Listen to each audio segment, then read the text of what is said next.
and you just click that.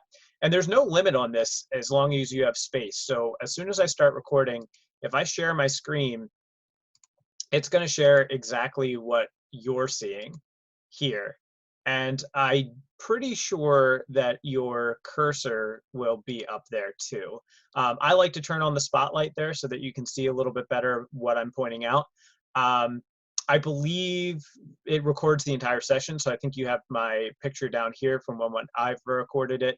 That's a completely free way to do that. Now, if you want to sign up for Zoom and get a free account, you just go to zoom.us.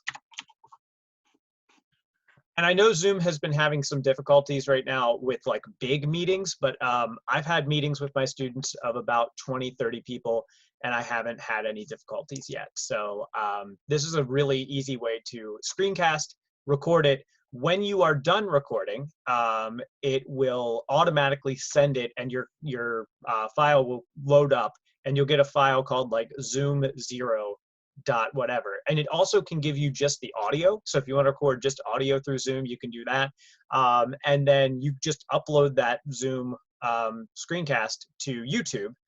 You can make a channel through any Gmail account. If you have a Google account already, you can make a YouTube account, and then just post the link to that to your students, and that's how I do that.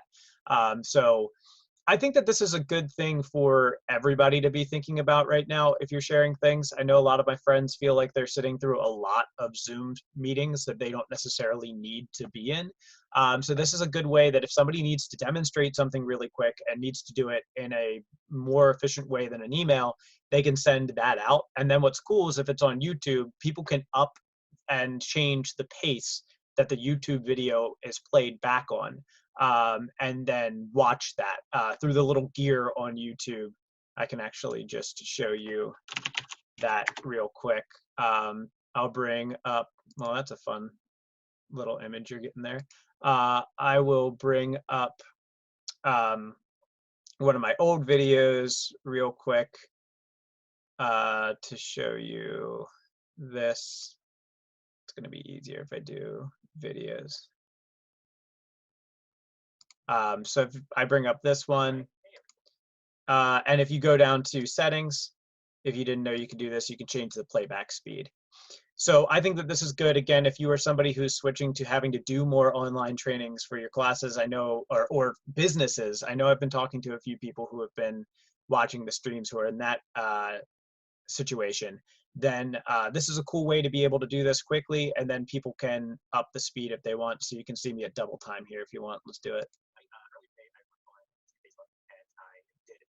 We're not going to watch that. That's terrifying. It's also terrifying that I'm wearing the same thing. I promise I haven't left the house. I was going to say it's been washed. It hasn't been. Okay, so the next thing I want to show you is FlipGrid. And FlipGrid is really cool. And it is designed for educators. Microsoft bought them out a little while ago, I believe, and they are now completely free. You can sign up and do that. So you can see that I have some FlipGrid set up for my classes to talk about different things. And I'm not going to show you that because it has student content in it. So I'm not going to click into it. But you'll notice that I do have here a way of making sure that students, if they are logged in, if they have an email through your school, you can make it so that they are required to sign in to your school email, to your FlipGrid using a school email. So that protects other people from getting in. If they have the link, they can't access those files, and that makes sure that those images from students are protected in there. But how FlipGrid works is it's completely asynchronous.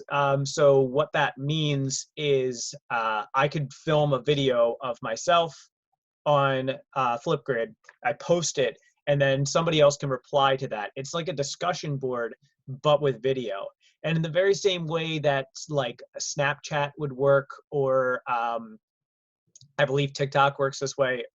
No surprises here. I have very limited knowledge of what TikTok is and does.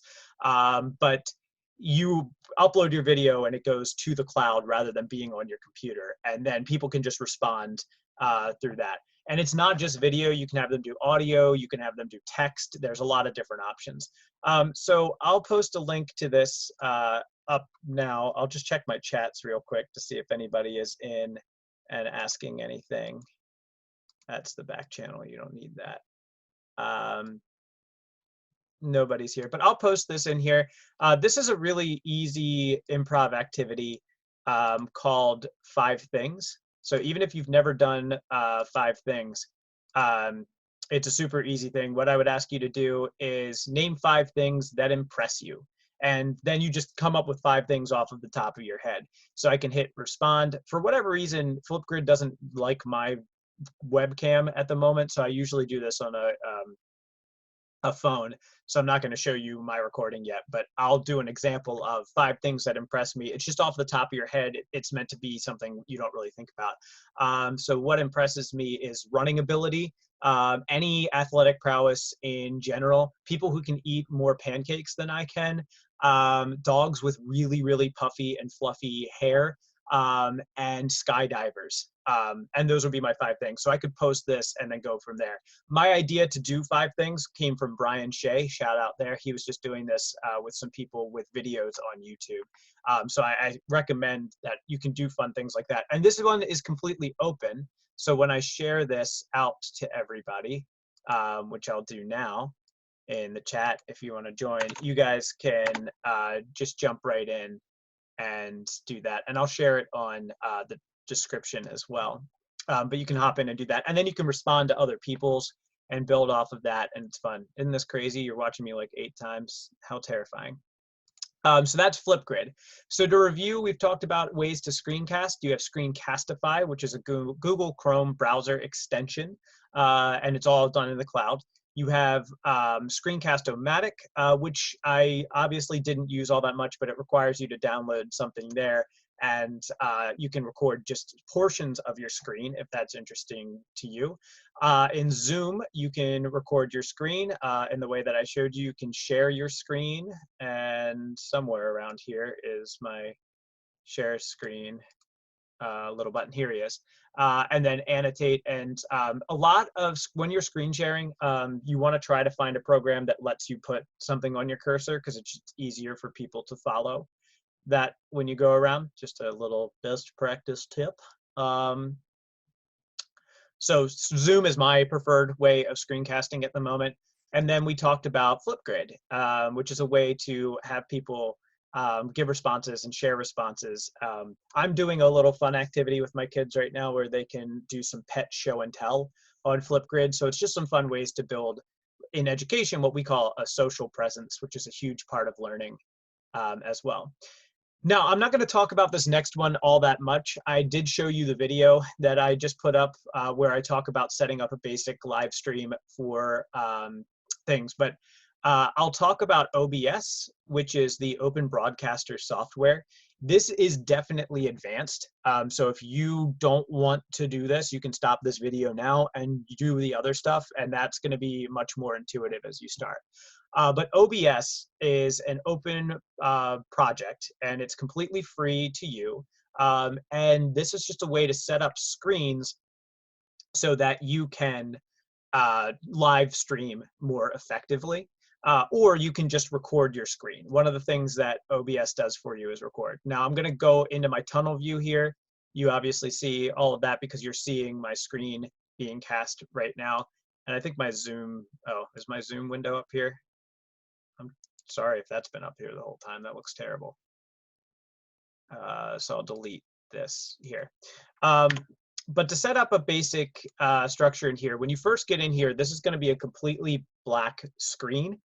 And there are just a couple things that you need to do to set up. First of all, I have a couple of different screens here. So when I'm on this screen, which I'm about to be, and you won't see me for a second, that's my standby screen. So this is like I'm streaming and I'm making sure the stream works, but then I'm typing things in the background, and all you will see is the stream is starting soon. And then when I transition into this scene, what I've set up is a logo up here. So you can actually have images that are overlaid. And then you can set up a display capture, which is going to display everything on your screen. You can also set up just particular window captures, and you can name it by windows or media sources. So if I do this and hit OK, then we can look at it and it'll only show whatever window is currently up right now. So you guys probably aren't seeing anything right now because I just said to do that. So we'll delete that. And anything that's on the top, it works like Photoshop, if you're familiar with that. It prioritizes things going down. So you can see my logo up at the top right now because I have it above the display capture. So if you wanted to just use this for basic screen recording, what you would do is create a display capture and then hit start recording here, and it would record everything. And if you wanted to go a step further and start streaming, you can watch my other video on how to fetch stream keys and everything like that, and to do that in your settings, but you can actually start streaming what you have up here as well. We're gonna hop back in FlipGrid just to see, nope, nobody jumped in yet, but maybe you will later. But all the links for everything I talked about are in the descriptions. As always, if you have any questions, please reach out, and I'm happy to help. And hopefully, my goal here is not only for educators, but for creatives, business professionals who need to start doing more training online. I think these are tools that you can use for all of that if you want to. So, you know, stay safe out there. Keep doing you. I will check my chat in Facebook one more time. Nope. Okay. All right. Then I'm going to go ahead and end the stream here. But have a great weekend, guys. I'll be back on Monday. Next week, I plan to talk about Pear Deck.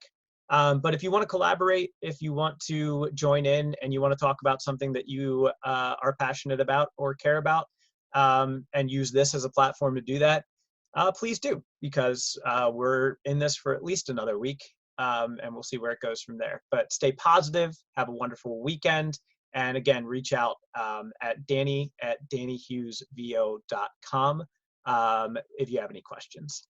Have a good one, guys.